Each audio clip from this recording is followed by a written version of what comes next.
Welcome back. All right, so news of the day video for all you fine people for March the 7th. I don't know why I said April yesterday. I didn't even know I said it until people mentioned it in the comments. I'm like, I guess I said April. All right, so March and all. Talking about the Toronto Maple Leafs to start off, and I'm wearing a Marlies jersey for reasons that are under here. But we'll start off with the Ryan O'Reilly update. He had surgery on his finger. He's expected to be out 4 weeks. So long-term injured reserve. He's there for now. He's expected to be back in 4 weeks. That puts him as returning before the playoffs, which is great news if you're a Leaf fan, because you want him back before the playoffs and then to have him 100% going into said playoffs. And it's still, it's pretty obvious it should be them in Tampa Bay unless something incredible happens between now and the end of the season. It's going to be Toronto and Tampa in the playoffs, and that should be an intense one. So they're going to need O'Reilly for that. Signing today, and again, I don't get into the entry-level contracts of all the draft picks signing because that's just standard fare. But the NCAA signings are always interesting, and here's another one. So the Philadelphia Flyers signed a 23-year-old defenseman named Wells Malik. If you're old like me and you're aware of the name Malik, and you're like, is he related? Yes. His father was Doug Malik, who I remember as being a large defenseman who was a depth guy and, could play physical. And so we'll see how Will fits in. Again, when they come out of the NCAA and they sign as free agents, they're usually pretty NHL ready. And then there's the debate about which ones are actually going to stay in the NHL and which ones aren't. With NCAA signings, it feels like more often than not they probably don't. But it's a free prospect. You sign that contract, it's one of your 50 contracts, and you didn't spend any capital to get it. And normally, it's around $900,000 a year. It's a contract that perfectly works. So for Philadelphia picking up Smolik, we'll see how things go. The Flyers organization, of course, under a lot of fire for everything this year. I do expect there to be some changes with Philadelphia in the offseason. We'll see what those are. But for now, same old, same old. After last night's loss for the Ottawa Senators, Brady Tkachuk didn't really mince words on that. The line that I thought was important in this is no one was good tonight, including myself. So he's not, saying, oh, well, they sucked. I don't know what happened to them. Or, well, collectively as a team. He's owning it as well. Really, when you're on a heater like they are 5 games in a row, it is easy to overlook a Chicago team that's lost 4 in a row in regulation. And he said that as well, that they probably took them lightly and they should have known better because they were in the same position Chicago's in not too long ago. And by not too long ago, he would have meant last year. Last year at this time, Ottawa well out of the playoffs, just playing spoiler. And that's what Chicago did last night. They go out, they play spoiler, and I thought Chicago had a really solid game plan the whole 60 minutes. Ottawa was well under control. And Tkachuk, who completely lost his cool towards the end of that game. This is a learning experience. You have those learning experiences are never fun. You never hear about the learning experience at the popsicle factory, the learning experience, when you're at an all-you-can-eat buffet. Although there could be a really disturbing, you can learn pretty quickly not to fill up on bread. Anyways, so the Ottawa Senators with quite the setback last night. Mike Harrington. I don't think I've talked about Mike Harrington in a video before. Buffalo Sabers reporter. Not the most popular of reporters in the Buffalo media. And yet at the same time, I'm pretty sure we've talked about him on this channel before. So he had a bit of an attitude about the kids takeover. I've seen the kids takeover in various arenas over the last couple of weeks. And sometimes it's really cute and sometimes it can be loud and shrill.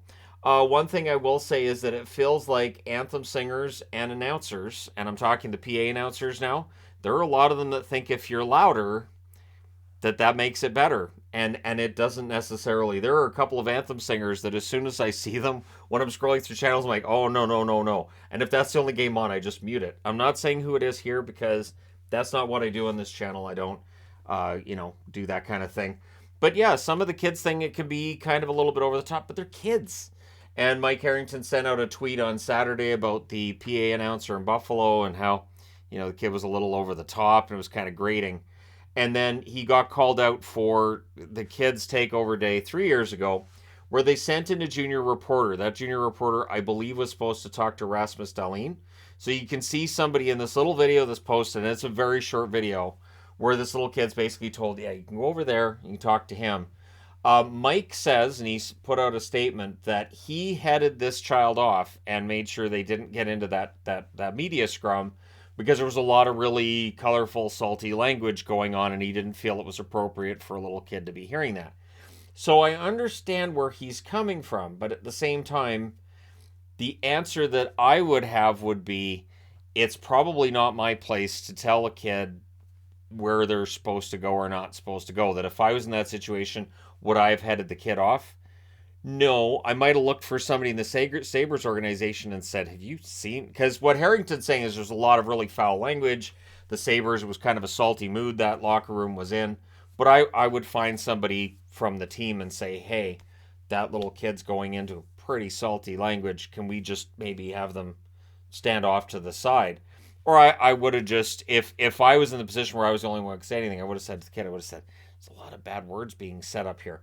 I'll let you know when you should jump in. But right now, it's probably not a great time. Just something, and get down on the kid's level. Anytime you're talking to a kid, always get down and try to look them in the eye if you can. And Mike didn't. He just kind of, no, go.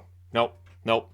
And so he heads the kid off. And so it's from 3 years ago. It's a video that surfaced now, and it does show him heading the kid off. But it's a very short video. It is extremely short, so I didn't see anything from before or from after, and that's where there's a little bit of context. So I understand where he's coming from. I don't think Mike felt at the time he was overstepping. A lot of people on the internet not very happy with it. But again, personally for me, I wouldn't have headed the kid off. I would have been kind of alarmed at the kid walking into this. I might have, tapped a couple other media guys on the shoulder and said, so this kid's coming through. Can we just, and then maybe had a sort of a signal to the player, I guess in this case was Darlene or whoever it was, and said, hey, so there's a little kid coming through. If we could just, and I'm sure, and I'm sure the player would have said, fine, and would have cleaned up some of the saltiness of the language with a little kid that's present. The thing is, I say this as having been a little kid myself, little kids are exposed to a lot more swearing and a lot more coarse language than they think they're given credit for. I know when I was a little kid, I had a lot of words. I knew I wasn't allowed to say them, but I heard a lot of things. So, again, I think this gets blown up. There are a lot of people who don't necessarily like Mike, and I've seen people saying, well, that's it, he should go. This is it, he's got to quit now. I don't think he will. I think he's going to stick around, and it's just, it's one of those things. But let me know your thoughts if you've seen the video, and if you haven't, just it's all over social media. Just Mike Harrington kid video, and you'll find him telling the kid to kind of shoot, go move along. Tampa Bay news: Chernak is in tonight as expected, whereas Hedman is going to be out. So Hedman is day to day. They're not saying how long, and this is standard. We know this is going to be the case. Hedman could be back for the next game. Hedman could be back for the first game of the playoffs. No idea. Right now it's day to day. And we'll see how Tampa Bay does with Hedman out of the lineup. That is going to be a challenge. It does mean Sergachev gets a chance to maybe, score some more points, and it also gives an opportunity for somebody else on that blue line to elevate their game. This might be one of those times where they think, so we traded a defenseman at the deadline, right? Tag nabbit. All right.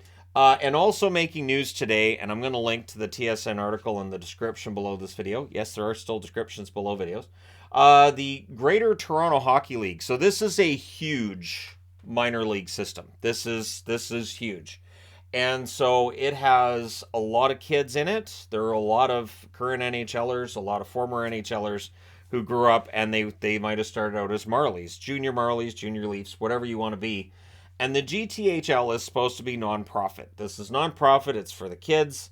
And what's being found out is it's kind of big business. It kind of has some shady dealings going on. And so the league is having to kind of answer some questions that I don't think they want to answer. This is a league that clearly money talks at this stage of the game. So organizations are being bought and sold is what is being reported. And that goes against the rules of everything. This is a nonprofit. So the idea of selling a team for millions of dollars when you're a nonprofit, it doesn't look good. And there are parents that are apparently being told, hey, if you want your kid to do better, you buy a share in the team, and you'll have the right to say whatever.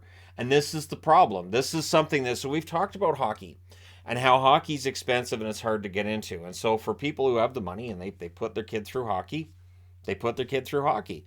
And so if you talk to them and say, well, look, there's these other families that can't afford it, they go, well, I guess you'll have to figure something else out then, because I got the money and I've spent it, so I'm not paying for your kid. I've seen that a lot online. I'm not paying for your kid. But what happens is, apparently, when parents buy the right to control things with the team, they have great say, a lot of say, or sometimes the decision about who gets hired as coach, whether or not you keep said coach, and ice time for players. So, I mean, I can't imagine how frustrating that would be if you're a kid and your parent owns the team, and if you legitimately are one of the better players on the team, but your teammates say, Jimmy here, he's on the first line because his dad owns the team or his mom owns the team. So I'm sure there would be at least some of that going on if that's known by the team itself, because apparently a lot of this is being done with cash. So if you do this with cash, there's no paper trail. There's nothing really to follow. It's just a handshake and here's some money, and all right, now you've got some ownership, some control. So apparently there's millions that's changing hands. There's kids that are being told they'll have to pay for summer activities that really aren't supposed to be paid for. So it's just money after money after money, and it's really become a big business. And so for people from the outside looking in, this is a problem. And so the transactions being in cash are making it more of a problem as well. So there's some attempt at transparency by the league that's going on, but other reports are the league really doesn't want anybody to look at their books, and so this is a rough situation. This is one that makes me wonder, how far does this go, and does this happen with other leagues as well? So we're looking at the GTHL right now. Might we want to look at some of the other minor leagues around Canada too, and see, because there's always been that discussion about certain kids getting a break because of who their parents are, certain kids getting a break for whatever reasons, and I mean it doesn't look good. And it's a situation where I personally think that when it comes to hockey, the best hockey players should get to play. And it's not always that way with hockey because of the costs involved.